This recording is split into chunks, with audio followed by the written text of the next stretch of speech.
I think my path to politics might not be the most conventional one because I can actually trace my involvement in politics back to a girl.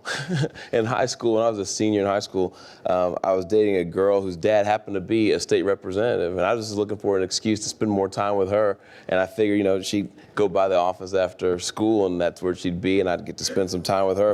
if I volunteered to work in his office. And so my high school had a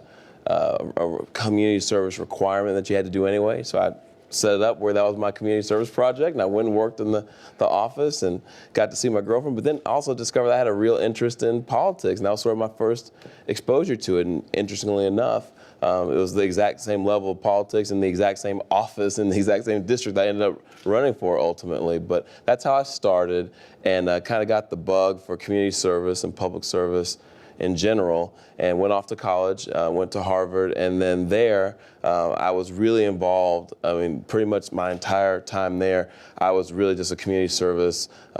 person. I ran a youth program in Cambridge, which in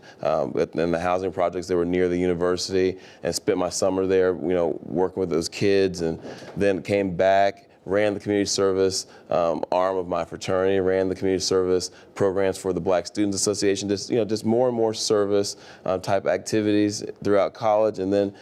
came back to Dallas after I graduated and worked for a state representative, not the one I worked for in high school, but a different one, and sort of saw what that was like in Austin. I worked in her Capitol office, and then went to graduate school in public affairs, in law school, and came back and ultimately ran for the same state representative office that I started the whole process in back in high school. So that's kind of how I got into it.